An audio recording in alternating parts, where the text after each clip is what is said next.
right now I'm just showing kind of what's happened with electric generation here in the U.S. over the last 10 years roughly. And what to take away from this chart is just that coal has declined by about 25% over the last 5 years. Natural gas really has been the benefactor there. It's made up a lot of share. Renewables have certainly increased, but coming from a very small base. So, you're really still seeing a conventional story play out on the electric power side in a lot of ways. Now, I mentioned at the beginning that policy is very important for the energy sector in general. I think it's highly important for the electric power sector, and specifically EPA policy is something that you've got to keep your eye on. And I think the thing about this slide, and I guess my memory didn't serve right. I got another text slide here, and there are a lot of acronyms on this slide, but the thing to take away is that EPA has a very, very busy regulatory agenda. Now, I know that a lot of folks, when they think about EPA and kind of what they're up to, they're thinking about climate change. But there's actually a lot of other stuff that EPA is up to, regulating things like sulfur dioxide, mercury, nitrogen oxides. These things are, really been persistent challenges for operating coal-fired power plants in the United States. Greenhouse gas is one new piece of that story, but EPA has been very active, and in a lot of ways, they've probably bitten off more than they can chew. So I would say shot selection is going to be important for EPA going forward. And if you think about all of these things that EPA could do, they probably won't be doing all of them. I want to spend a little bit more time talking about the climate change aspect of what EPA is up to, but I think the thing that is important for folks on this call is that, in a lot of ways, EPA is pushing the sector more quickly towards natural gas, but I wouldn't argue that what EPA is doing is greatly beneficial towards renewables. So we'll come back to that idea, but let's talk about precisely what EPA is up to. Now, what I'm showing you on the screen right now is EPA's climate regulation for new power plants, and what you see is a few bars on the chart, and it shows, the bars show what the emission rate is for a new coal plant, oil plant, and natural gas plant. And then the dashed line shows what EPA has currently proposed as the standard for new power plants to be built, the amount of CO2 that they can emit per megawatt hour of generation. And sort of what you see here, well, the way you can take away is that coal plant doesn't meet the standard, a natural gas plant does. So when you think about EPA's current regulation for new power plants and climate, they're basically saying you can't build coal, but you can build gas. And if you're a gas producer, that's probably a great policy. It doesn't necessarily help you if you want to do wind and solar too much because of the economics, which I believe is my next slide. Okay, so economics.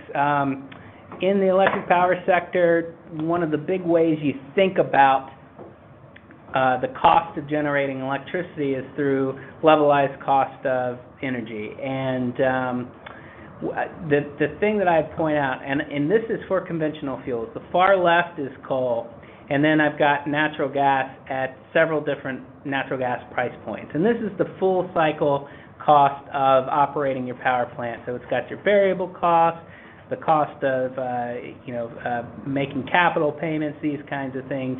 And coal is a very expensive proposition right now. If you're building a new coal plant, you're essentially betting on $10 natural gas and no carbon policy. So very unlikely that anytime soon we're going to see any kind of coal renaissance in terms of folks wanting to build new plants. And but once again, just because you're not doing coal doesn't mean you're going to want to do anything other than natural gas. Natural gas, once again, kind of in that $4 range right now, and it turns out, at that level, it's roughly half the full cycle cost of doing a coal plant. One of the things you hear a little bit about right now is that there's some resurgence on the coal front, and I think that is happening. This chart shows the monthly time series for coal generation, and then the kind of very volatile line, and then the darker line shows the rolling average. And so what you are seeing is coal generation has declined by nearly 25% over the last 5 years, and you're kind of seeing it come up a little bit out of the valley. That's partly because of where gas prices are at right now relative to coal prices. But I don't see room for a big resurgence here, and part of that is because of the policies for conventional pollutants, part of the policies for climate emissions and things like that have actually taken a lot of coal plants, and the generators have decided that they're actually going to retire them instead of continue to hold them on the grid. And so as that story's played out, there's not a whole lot of room for a big bounce back.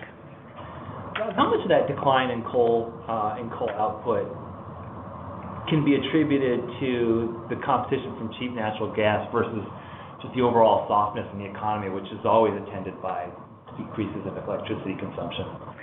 Right. So one of the really fascinating things is that electric power demand has been flat since about 2008 at the sort of national aggregated level. And so in flat, depending on your perspective, may be good, may be bad, but I think the industry had been used to demand growing at 1-2% a year, and to go flat for a pretty extended period has not been easy for a lot of electric utilities to manage.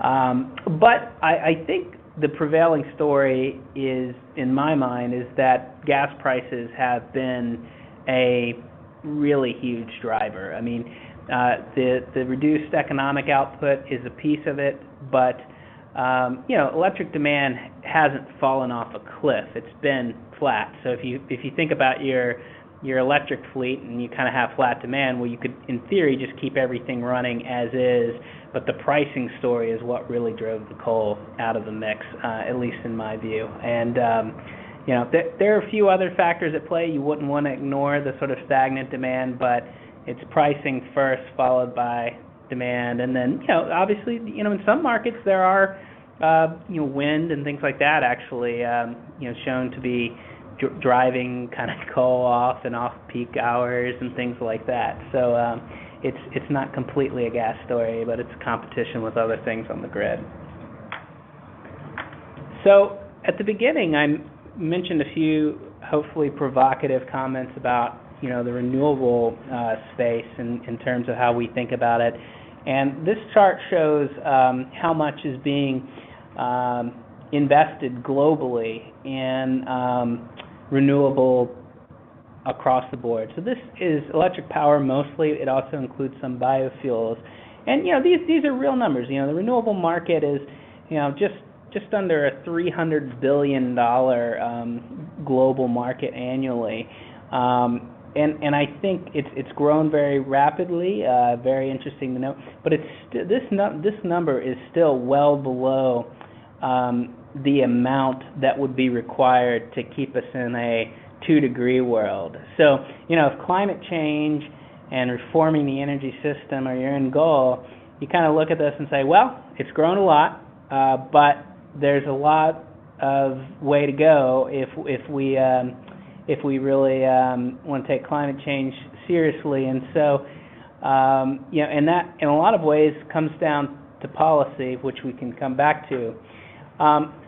I mentioned the story about how it's probably a good time to be a consumer, bad time to be a producer. And this chart that you currently see on the screen really tells you why we think the world looks that way. If you look at both solar and wind, the left bar shows the current global manufacturing capacity, and the right bar, which is markedly lower, shows what we think, or actually it shows what demand was for 2012. So in terms of new installations of solar PV and wind. And so we're in a situation where there's a big supply glut in both solar and wind manufacturing capacity. This has created havoc for the producers. Anyone who's in that space knows very well that prices have been depressed because of these things, a lot of consolidation, a lot of turmoil in the industry. That being said, though, these things in some ways are quite good for folks who want to buy these technologies, utilities, end users who want to buy solar. They can buy it cheaper today than they could have at any other point. This is the solar PV learning curve that you see on the screen right now, and as I mentioned earlier, prices have fallen by about 80% over the last 5 years. That's a pretty staggering number. We think there's still room to go, and you're getting close to the holy grail in terms of really being grid competitive. And in some markets you already are with these prices, but I wouldn't say it's universal, at least not in the U.S. at this point. Wind, we see a very similar story. This is the cost of generating via wind, and we've seen a 30% decline since '08 there, and that has to do with new technologies coming into the marketplace that are really driving some big changes there.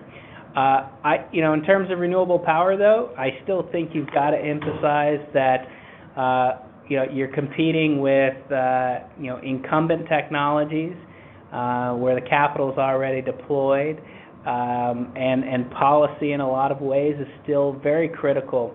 In the U.S., we're not too optimistic that we're going to see any kind of big overarching policy reforms.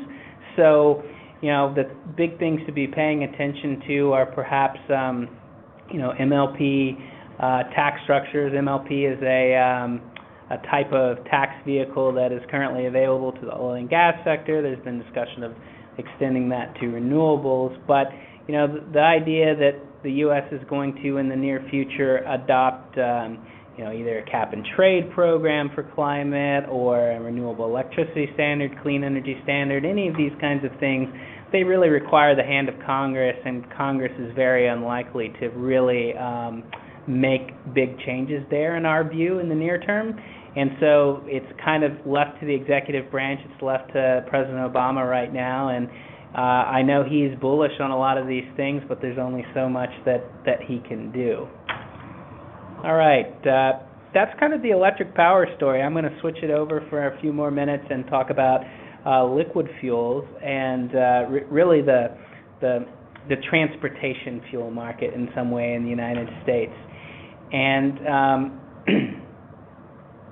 one of the things to note is that oil production is booming in the United States right now, and it's considerable number of years in sort of that range at least.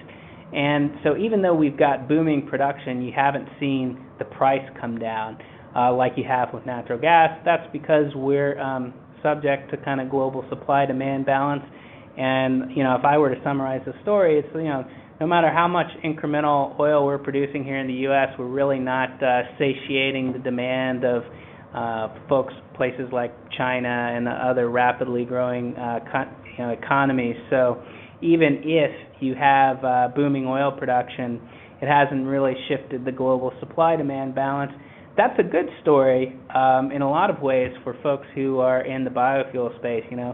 I don't know what the current thinking on what the break-even price is for bringing advanced biofuels into the market, but I'm sure $100 oil is a lot more beneficial than $20 oil.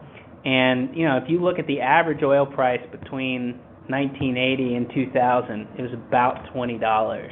So we've gone from kind of being in this long-term oil price range of being in $20 to being in the $100 range. That makes probably a lot of things possible that wouldn't have been possible from a pricing standpoint, even 10 years ago. So policy is an important piece of the liquid fuel story. As many of you probably are aware on the call, we have a volumetric policy in place that says there's a certain amount of biofuels that have to be blended with transportation fuels each year. And this chart kind of shows where that volumetric requirement has been heading. And, so the history, which is in the darkest shade there, shows a pretty phenomenal story. We've really increased the amount of biofuels we use in the U.S. Going forward, you see that continue to grow and grow and grow.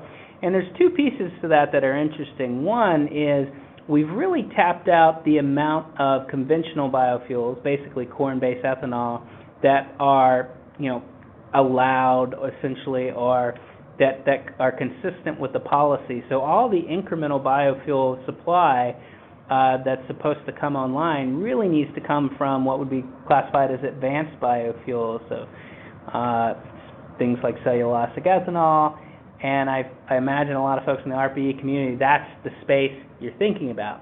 And so if you look at this, you'd say, well, that's great, there's this untapped potential demand, but there's actually a big problem, and I also suspect you've heard of it to some extent, but right now, all the gasoline that you buy in the United States is effectively E10, and that's what we're showing on the chart right now.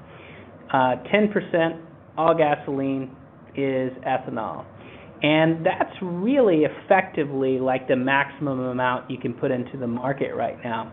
So if you have additional biofuels available, there's essentially no place you can put them. Now, technically, you've got E85 and some other things out there that maybe could get you a little higher, but on sort of a retail basis, there's a big constraint about increasing biofuel supply unless you go to E15, things like that, even higher, but there are currently lawsuits that would challenge the ability to do that. And even though E15 has sort of technical approval, it's not actually seen in the marketplace. So we really are kind of capped out at E10 right now, and until you get this resolved, it's going to be very difficult, in our view, to grow biofuel consumption, at least with things that are targeting the gasoline space, as opposed to maybe the biodiesel doesn't currently have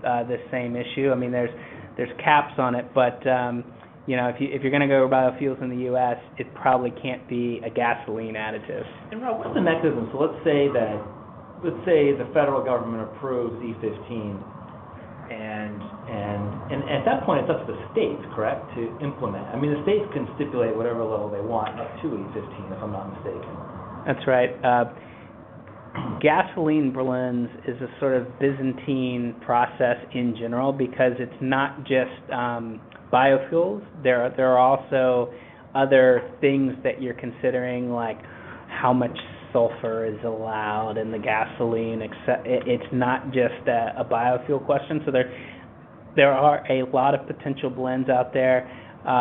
I think that's right, that in general the kind of federal government sets the overarching standard, and then the states actually roll it out. And like I was saying, I think in most markets, maybe someone can prove me wrong, send me a picture, let me know, but I've never seen E15 at a pump. I know it exists. There are a few places that sell it, but it's very, very limited in terms of consumer access right now. Maybe one last piece on the liquid fuel side before kind of just open it up for general Q&A is that gasoline demand is actually declining in the U.S.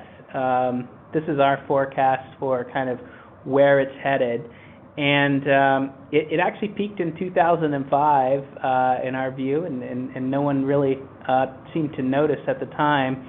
A lot of factors are going on there, but you've got higher gasoline prices. We've gone from $20 to $100 oil, kind of same kind of thing on the gasoline front. So higher prices are encouraging folks to buy more efficient vehicles, drive less, things like that. Then we've got very stringent fuel economy standards going into place, and the biofuel story is a piece of that, but efficiency is actually chipping away, in our view, over time.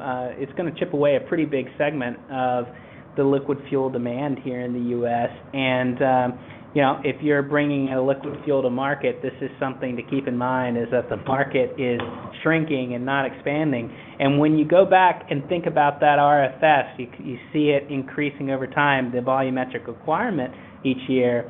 Arguably, when that was passed by Congress, they were thinking of a world like we saw historically, where gasoline demand is going kind of up and up and up every year, as you see really prior to '05, and it just took a few years to really appreciate that it wasn't going up and up and up. And so, like I said, kind of puts you in a different world where you're thinking about declining market as opposed to a growing market for liquid fuels in general.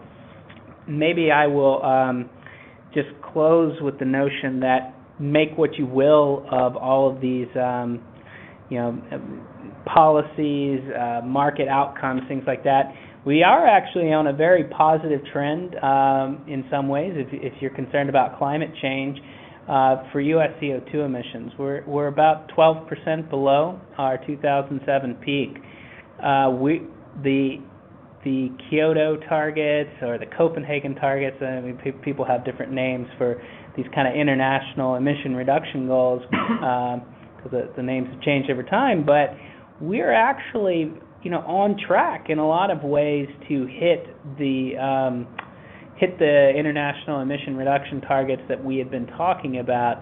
And it's interesting to note that really the big piece of that story is actually still within conventional fuels. It's switching out natural gas, which is carbon light, for coal. And can other new technologies play a role here? I think they can, but it's that's not what's really driven that big downturn there. It's not because we went out and mirrored Germany and installed a lot of solar here in the U.S. or things like that. So emissions are declining, and that's driven by these trends that we see in both the electric power, liquid fuel space. And happy to kind of take it back over to Joel. I think maybe you have an announcement about how to ask a question. Maybe you can repeat that, and then we can have a dialogue. Yeah, let's. This is certainly thought-provoking. The idea that we've been able to reduce carbon emissions through some combination of obviously demand destruction, which is nobody had really envisioned with the recession, but also through the development of these conventional technologies that have enabled wider use of natural gas, and it's happened without the presence of a cap-and-trade system or a carbon tax, which was kind of contrary to conventional wisdom, I think for many years. So I wanted to just reiterate that we do welcome questions from the audience here, and that you'll notice at the bottom right-hand box of your WebEx portal there's a little Q&A box, and if you just click it so that the triangle there is pointing down, you'll see a little window where you can type your questions in, and we'll take those in as they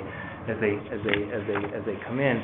But there were a couple things that I think really piqued my interest here, and this is something that Rob and I talked about when we were setting up the idea of this discussion. Just picking off the piece on carbon and on the effect of policy, the retirement of coal-fired power plants, the growth in the use of solar, which can be at a grid scale, but also behind the customer meter.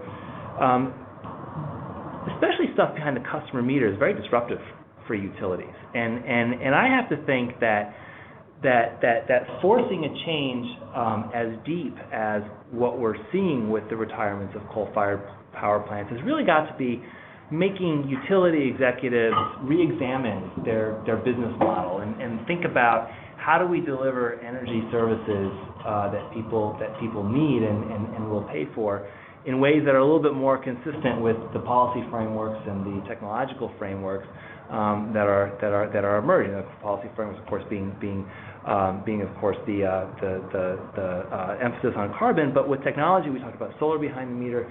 Combined heat and power has been within the sights of many advocates for a number of years, and then of course there's energy efficiency. So I'm curious, what do you see in terms of the the sanctity of the central station, vertically integrated or some variation of it in a competitive marketplace utility model as we move forward with this new energy world we're encountering? Yeah, no, I think that's a good question, and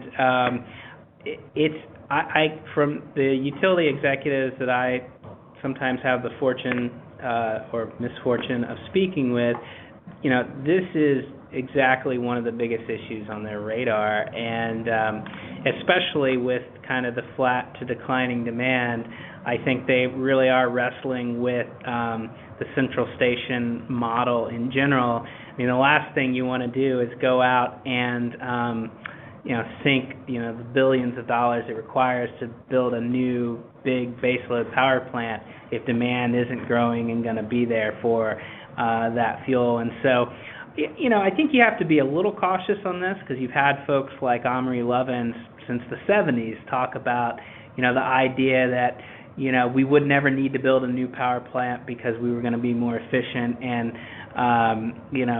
and not need more central station demand. And, he was wrong for a very long time, essentially, on that. So I think you got to be cautious about calling that kind of thing too early. But I mean, certainly, I think there's no doubt that the role of the electric utility is changing. I think we're still a long way from being at a point where a customer can basically run their own islanded power station as their house or their store. I mean, we're still going to need to probably be connected to the grid for a number of years. And so I think a big piece of it is, how do you price grid services and things like that. Solar is great, and I think there are a lot of folks thinking about how that integrates with the grid, but you can't be self-sufficient by just putting solar on your roof. You still have to participate with the utility, and you have to get the incentives and structure right for how you charge for that. And so I actually think there are a lot of interesting policy conversations around that kind of thing. They're mostly not occurring at the federal level. I think they occur more at the state and local level. And it's kind of interesting. I think there's a dichotomy in some ways, because I think in a lot of ways wind and natural gas share some similarities in that they're both technologies that in some way they're central station. They're going onto the grid. Transmission's important, and they're technologies that a utility is probably going to invest in, or an IPP or something like that. Where solar is, it is that distributed technology in a lot of ways, and so the incentives of the folks thinking about solar are not necessarily very well aligned with the incentives of the folks thinking about wind. And I know they have a happy coalition, but I could see them not necessarily always wanting the same policy outcome because of how their technology is going to be used and kind of who would be in charge of it. Mm-hmm. Yeah, the other thing that I've seen is, there was a lot of discussion, let's say 8 years ago, that we had hit peak oil. And is that notion of peak oil still valid and a useful way of thinking about our resources? Well, I think when you're dealing with fossil fuels, I mean, you're obviously talking about a resource that is not infinite. And so I think the question really is, with oil, have we reached the end of low cost oil? And when you look at Canada and oil sands that they had, the price arguably that you need to bring that oil online is quite expensive. You wouldn't be thinking about doing oil sands if we were back in that $20 oil price world we saw through the 80s and 90s. $100 price oil, oil sands can look like a pretty good investment. And so, we're really talking about a market context, and in a lot of ways, you're not just, oil is part of the liquid fuel supply, and so I see biofuels playing a piece in that, and sort of defining oil is complicated too, right? Because some people might not want to define oil sands as oil. I mean, it's certainly quite different than crude in a lot of its properties, but it can still be processed and turned into usable products that we use. So I don't think we're anywhere close to kind of falling off a cliff in terms of the global oil supply. I mean, I think we've got, in a lot of ways, surging production because of these shale hydraulic fracturing type technologies being applied to oil. So in some ways they're transforming the market, but are we gonna go back to this $20 price world where no one is really kind of contemplating the future of energy security, oil supply? I really doubt it. I mean, oil supply is going to be important and certainly something that this country continues to think about for a long time. If you think about the Keystone debate, it's interesting. I think a lot of the environmental community are clearly very opposed to the pipeline, but arguably, I think they would say, hey, we're decreasing demand, we're using less of it, and these things are true. But the age of oil hasn't ended; it's going to be around for a while, and I think the price, in some ways, indicates that it's not as easy to get at, but we'll still see a lot of it for years to come. I was at a presentation with one of the petroleum super majors probably 8 or 10 years ago, and they were talking about how they had a presentation from 1925 when they were talking about the end of oil and were we going to run out. So it's a fairly recurrent theme, I think, in the extraction industry. I think the thing for folks who really view themselves as either partners or competitors with the sort of traditional hydrocarbon business is just that we really are in a different pricing world. The real price of oil is fundamentally different than what it used to be, and I think that creates a lot of opportunity for both encouraging efficiency, but also bringing on new types of supply. Certainly is helpful in some ways also for electric vehicles, which we haven't really talked about. Yeah. There's a number of questions coming in through the audience here, so let me select some here. Rob, maybe if you could go back, there's a question here going back to your slide 23. Perhaps you could go revisit slide 23. And the question is that at slide 23, it shows that demand is dropping significantly in the late 1970s, but then returns. And the question is, why do you predict demand to decline and not resume to its increase in 2005? I actually had a very similar thought to this. I mean, there's always, as we discussed, a very tight linkage between economic activity and consumption. And certainly, if you look at the late 70s, obviously we had the oil shocks in the late 70s, and then economic rebound in through the 80s. Ditto with the early 90s. What makes you think that there's going to be a tapering off in those that would be different from what we've seen historically? That's a good question. So this is all really from a lot of bottom-up analysis that we did at Bloomberg, and we have a proprietary light-duty vehicle fleet model that we've constructed to help us inform our thinking on this.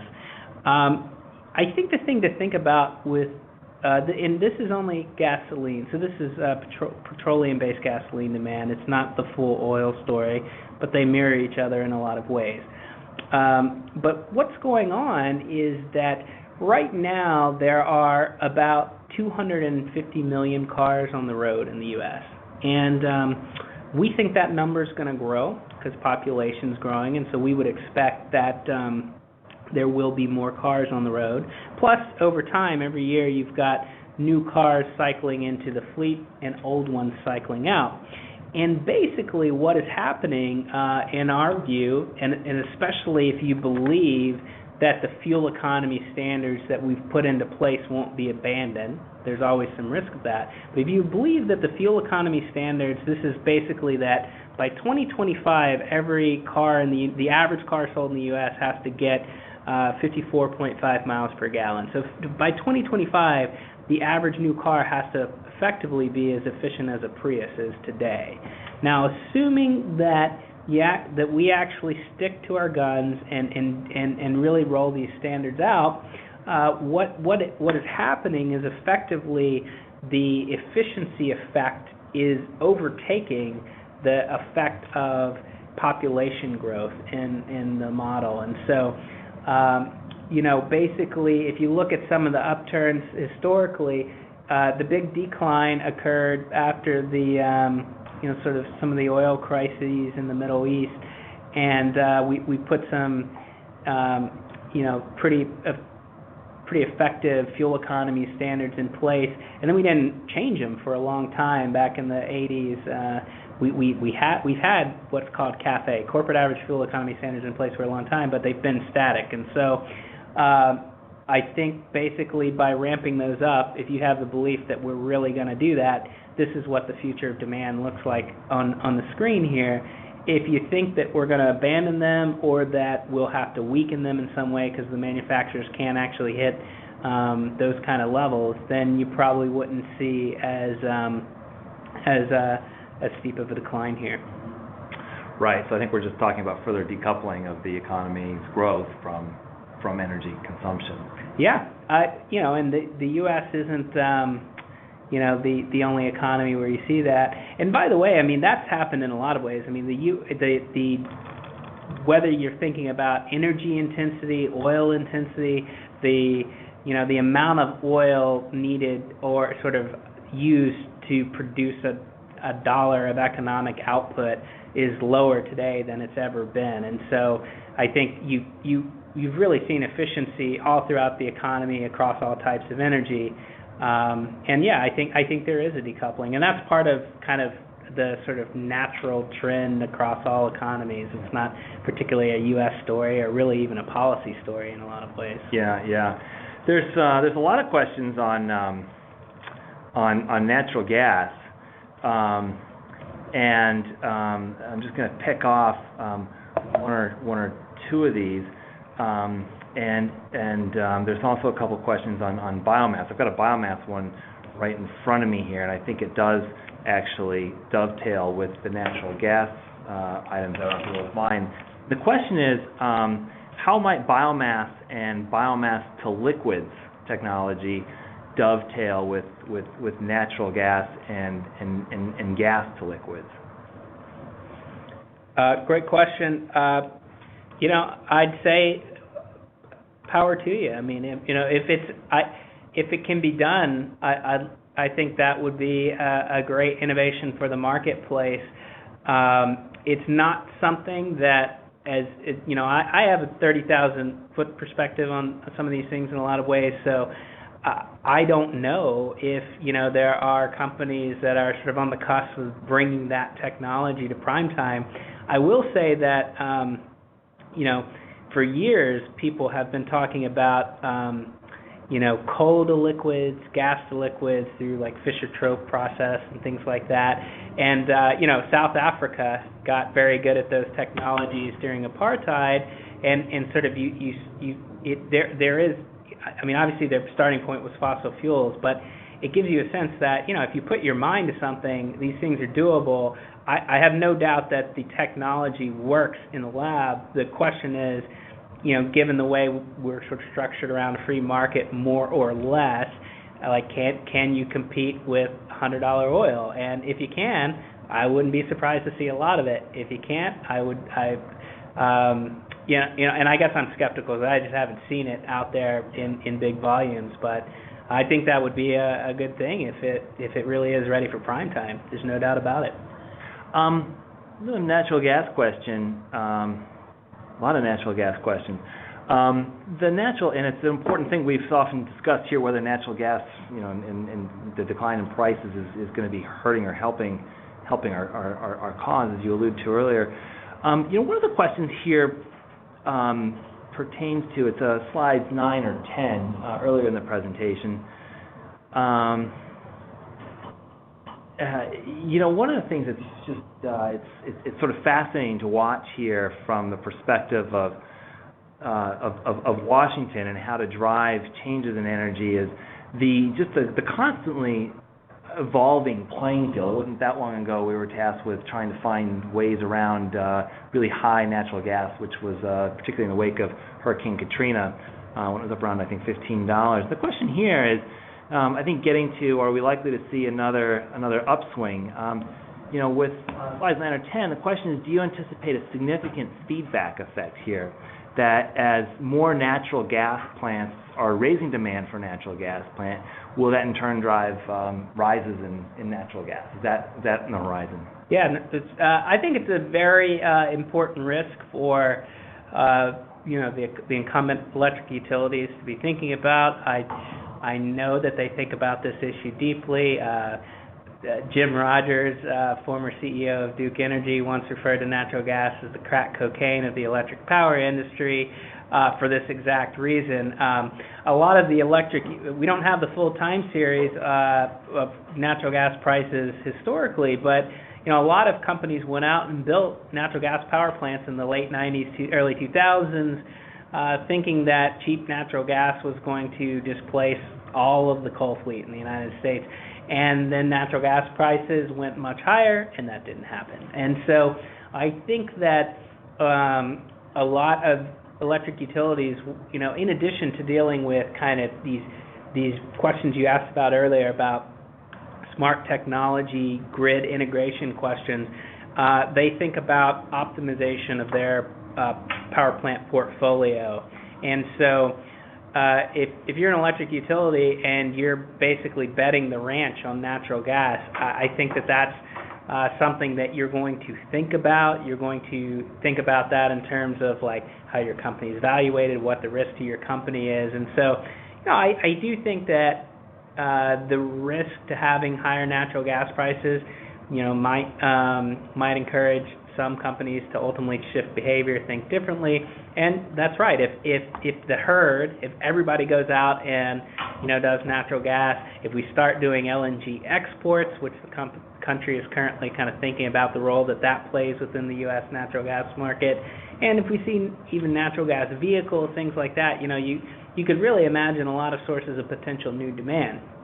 Now, and that would push prices higher. I have a lot of geologists, friends who work very closely with the natural gas business, though, and what they tell me is that there is a lot of natural gas available for between $4 and $5. So it's basically, if you think about a supply curve, they'd say we're on a very flat supply curve between 4 and 5, and sort of you can throw lots of different demand at the natural gas sector, and you're still going to end up in this nice sweet spot, is what they'd say. But that's the conventional wisdom. I certainly think there is a risk. You should be thinking about scenarios with higher prices, and I think it's to your company's detriment if you don't at least consider what the world would look like with higher prices. Right. Let's talk a little bit about the biofuels segment a little bit. We've just got maybe a couple more minutes here, so we'll try and get to one or two more questions. But I do want to touch on one question here about biofuels. If you could maybe go back to the slide outlining, I think, the RFS. There you go. So the question was, what fuels are in your classification for advanced fuels? There's really two pieces. I'd like to put a second piece on this. If you compare this slide with the next one, which shows that we're hitting the blend wall, it feels to me like we've got a tension between policy promulgated by Congress in 2007 to put a lot more of a particular kind of biofuels into the system, on the one hand, with rules from the EPA, on the other hand, that are saying you can't go above 10%. Is that the case, and what fuels are comprising these here? I think that is the tension that the market is experiencing, and so right now the refiners in the U.S. And retailers are, they're pushing hard to get this biofuel policy amended, because in their mind it's kind of like a game of musical chairs. They're in some ways, it's a volumetric requirement. They understand how you meet it, but then there's no place to actually sell. If you were to blend biofuels and go to E15, there's no market for that right now. And so I think they're trying to avert a world where that they have a volumetric requirement that can't be satisfied by the market. Now, in terms of advanced biofuels, there are a number of different fuels that would be classified as that, and EPA has a lot of detailed information about which fuels count. But to name two that are sort of well-known and well-discussed, there certain types of biodiesel count as an advanced biofuel. So I don't think all types of biodiesel do, but depending on the feedstock, certain types of biodiesel count, and then cellulosic ethanol counts. And there's basically almost no cellulosic ethanol on the market. There's some coming, and there's some very tiny volumes that have made its way to market. And then on the biodiesel front, a lot of the advanced, quote unquote advanced biofuels that we've seen on the market so far have basically been biodiesel. Yeah. I think there's greenhouse gas restrictions associated with each of the That's right. qualification tiers, and I think there's just this there's a big question as to whether you could buy it at any price. I mean, we've had substantial investment publicly in biofuels infrastructure, and it's just been difficult to, we talk a lot about the valley of death, and I heard somebody here in these calls they refer to it as, it's not really a valley, it's more like a Grand Canyon, getting something out of the lab and into production, into commercial production. But I'd like to wrap it up. I'd like to thank everybody for their time this afternoon. I'd particularly like to thank Rob for making the trip across town to be with her. They've had a lot of inquiries about whether the slides will be available, and they will be. They will be available. I believe Rob's email is on there and phone number, and I'm sure he would be pleased to assist anybody if they have further questions. He also has colleagues throughout Bloomberg that are also very valuable resources and very knowledgeable in the market. So. With that, I'd like to wrap things up. Wish everybody a very good afternoon, and please look forward to the next edition of ARPA-E University. And also, if you have ideas for ARPA-E University events or speakers that you would like to hear from, please let us know. You can email Rob Hughes, and he would be very happy to field those requests. But in the meantime, everybody have a nice afternoon, and thanks again.